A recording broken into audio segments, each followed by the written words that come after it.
Hi friends, welcome to Nallathor Veenai channel. இந்த வீடியோவில் என்னோடய ஆஃப்டர்நூன் ரொட்டீன் தான் பார்க்க போகிறீங்க. ஸோ காலையிலேயே சப்பாத்தியும் கடலைக்கறியும் வச்சு சாப்பிட்டாச்சு. பாப்பாவுமே சப்பாத்தி தான் சாப்பிட்டா. ஸோ இந்த மார்னிங் ரொட்டீனும் நான் ஷேர் பண்ணியிருக்கேன். வேணும்னா அதோட லிங்க் கீழே கொடுக்குறேன், செக் பண்ணி பாருங்கள். நல்லா சாஃப்டாக லேயர் சப்பாத்தி எப்படி பண்ணணும் அப்படின்னு ஷேர் பண்ணியிருக்கேன். கடலைக்கறியுமே ஷேர் பண்ணியிருக்கேன், வேணும்னா செக் பண்ணி பாருங்கள். மதியம் அண்ணன் வாரேன்னு சொல்லியிருந்தான், கூடவே யுவா குட்டியும் வாரான்.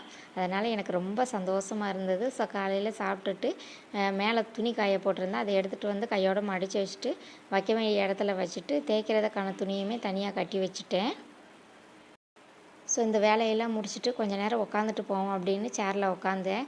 அந்த நேரத்தில் நம்ம கையில் ஃபோன் இருந்ததில்ல. ஸோ எது நீச்சல் ப்ரொமோ போட்டிருக்கானே அப்படின்னு அதையும் உட்காந்து பார்த்துட்டு அதுக்கப்புறமா கடகடன்னு கீழே இறங்கி வந்தாச்சு. வந்ததுமே முதல் வேலையாக அரிசியை கழுவி உல வச்சுட்டு ரசத்துக்குமே தண்ணி சூடு வச்சுட்டேன். அப்புறம் இன்றைக்கி முட்டை வேக போடலாம் அப்படின்னு முட்டை எடுத்துகிட்டு வந்திருந்தேன். அப்புறம் அம்மா இன்றைக்கி வந்து வெங்காயம் உரித்து வைக்கல. ஸோ அதையும் நான் தான் உரிக்கணும். அதனால் கொஞ்சமாக வெங்காயம் எடுத்து அதுலேயும் தண்ணி ஊற்றி ஊற வச்சுட்டேன். அப்போனா உரிக்கிறதுக்கு ஈஸியாக இருக்கும். ஸோ ரசத்துக்கு தண்ணி சூடாக்கி வச்சுருக்கேன்ல, ஸோ அந்த தண்ணியவே எடுத்து பாட்டிக்கும் அம்மாவுக்கும் ஹார்லிக்ஸும் சத்துமாவும் கலந்து வச்சுட்டேன். இன்றைக்கி வந்து நான்வெஜ் தான் சமைக்க போகிறேன். ஸோ அண்ணன் வாரேன்னு சொன்னதுனால இன்றைக்கி கொஞ்சம் சீக்கிரமாகவே சமைக்க ஸ்டார்ட் பண்ணியாச்சு.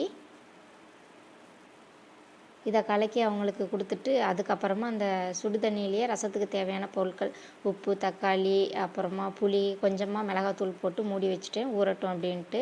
அதுக்கு இடையிலே ஒரு 1.25 கிலோ கிட்ட சிக்கன் எடுத்துகிட்டு வந்திருந்தாங்க. ஸோ அதையும் வாஷ் பண்ணிவிட்டு கொஞ்சம் குழம்புக்கு அப்புறமா கொஞ்சமாக சில்லி சிக்கன் பண்ணலாம் அப்படின்னு அதையுமே தனியாக பிரித்து வச்சுருக்கேன். ஸோ என்னோடய மருமகனுக்கு அந்த லெக் பீஸ்னால் ரொம்ப பிடிக்கும், அதனால் ஃப்ரை பண்ண போகிறேன். அண்ணனும் கேட்டிருந்தான். இந்த குழம்பு வைக்க போகிற பாத்திரத்தில் தான் நான் சிக்கன் எல்லாம் வாஷ் பண்ணி எடுத்தேன். ஸோ பாத்திரம் கழுவுறது மிச்சமாகும் அப்படின்ட்டு.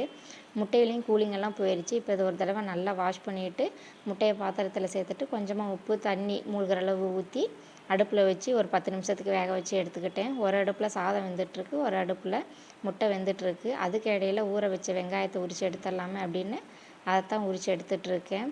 ஸோ அவசரமாக வெங்காயம் உரிக்கணும் அப்படின்னா நீங்கள் இந்த மாதிரி உரிங்க. இதே மாதிரி பூண்டையுமே நீங்கள் உரிக்கலாம். நீங்கள் ஒரு வேளை ஃப்ரிட்ஜில் ஸ்டோர் பண்ண போகிறீங்க அப்படின்னா தண்ணியில் போட்டு உரிக்காதீங்க, ஒரு மாதிரி ஸ்மெல் வந்துடும். அப்படியே கடகடன்னு இந்த வெங்காயத்தையும் உரிச்சிட்டே இருந்தேன்.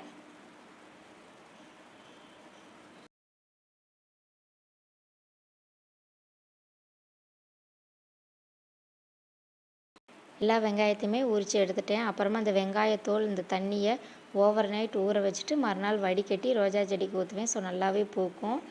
அந்த உரித்து வச்சுருக்கிற வெங்காயத்தில் பெருசாக இருக்கும் இல்லையா, அந்த வெங்காயத்தை மட்டும் சும்மா ரப்பாக கட் பண்ணி எடுத்துக்கிட்டேன்.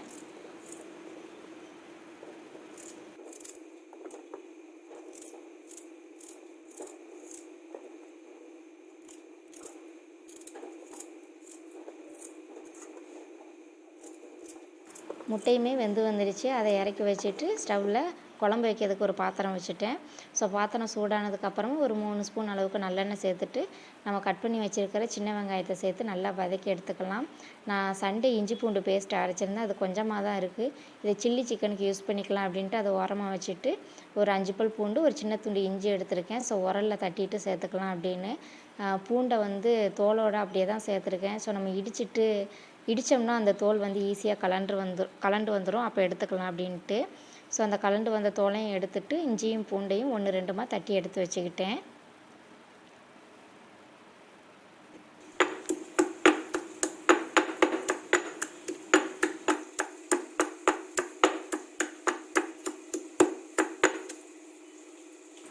வெங்காயம் நல்லா வதங்கி வந்ததுக்கு அப்புறமா நம்ம தட்டி வச்சுருக்கிற இஞ்சி பூண்டு பேஸ்ட் இருக்கு இல்லையா, அதை சேர்த்துட்டு கூடவே ஒரு பெரிய சைஸ் தக்காளி, கொஞ்சமாக உப்பு சேர்த்து நல்லா கலந்து விட்டுறலாம். ஸோ தக்காளி மசிஞ்சு வெந்து வரணும் அப்படின்னு அவசியம் இல்லை. நம்ம சேர்த்துருக்கிற இஞ்சி பூண்டு பேஸ்ட்டோட பச்சை வாசனை மட்டும் போனால் போதும். ஸோ இதெல்லாம் நல்லா வதங்கி வந்ததுக்கு அப்புறமா வீட்டில் அரைச்ச குழம்பு மிளகாய் தூள் இருக்கு இல்லையா, ஸோ அதுதான் 3 ஸ்பூன் அளவுக்கு போட்டுக்கிறேன். கூடவே 1 ஸ்பூன் அளவுக்கு கரம் மசாலா, கொஞ்சமாக மஞ்சள் தூள். உங்கள்கிட்ட வீட்டில் அரைச்ச குழம்பு மிளகாய் தூள் இல்லை அப்படின்னா மிளகாய்த்தூள், மல்லித்தூள், அப்புறமா மஞ்சள் தூள், ஜீரகத்தூள் அந்த மாதிரி சேர்த்து செய்யுங்க, ரொம்பவே நல்லாயிருக்கும். ஸோ அடுப்பை லோ ஃப்ளேமில் வச்சு எண்ணெயிலே நல்லா வதக்கி விட்டுட்டு நம்ம குழம்புக்காக கழுவி வச்சுருக்கிற சிக்கனை மட்டும் இதில் சேர்த்துட்டு ஸோ நல்லா கலந்து விட்டுக்கலாம்.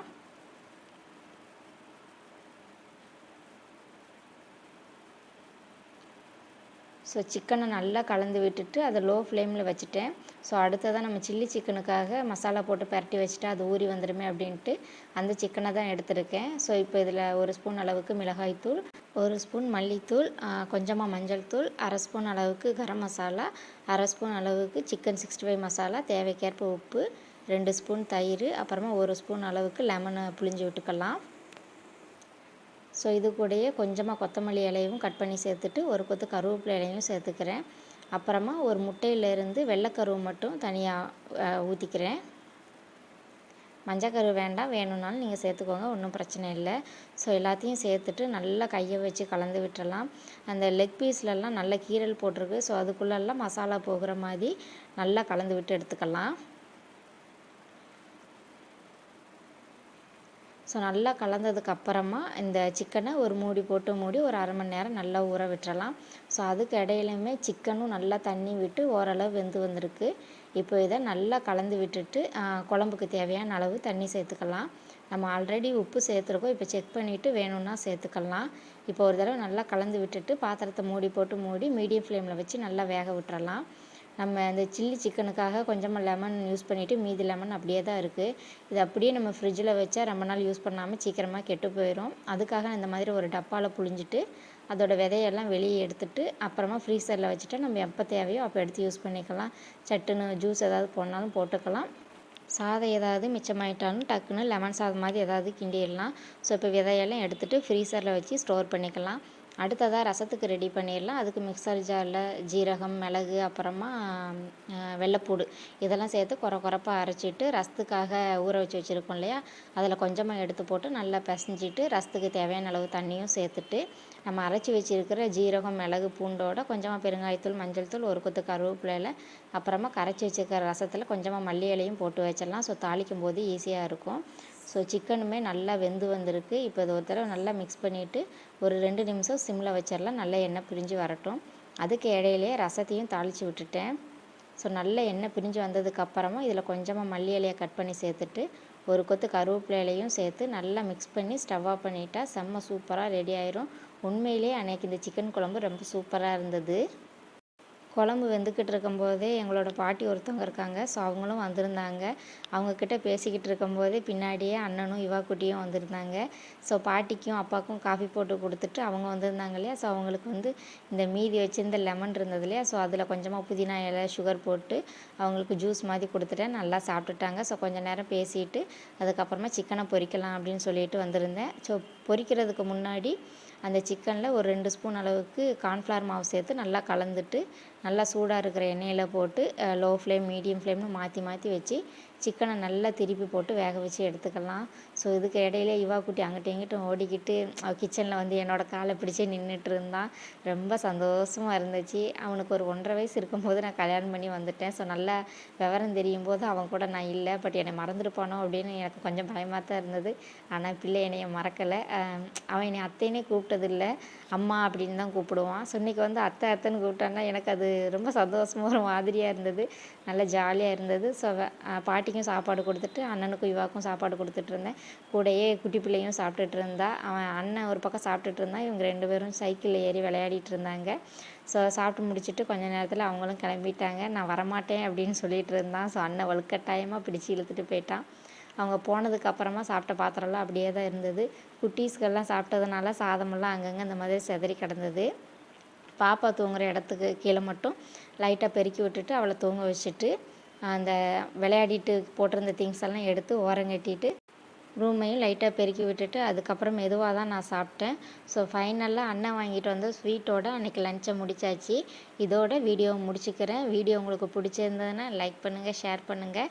மறக்காமல் நல்லதொரு வீணை சேனலுக்கு சப்ஸ்கிரைப் பண்ணி தொடர்ந்து எங்களுக்கு சப்போர்ட் பண்ணுங்கள். வீடியோவில் ஏதாவது நிறைகள் குறைகள் இருந்தால் அதில் கமெண்டில் சொல்லுங்கள். வீடியோ பார்த்ததுக்கு ரொம்ப ரொம்ப நன்றி.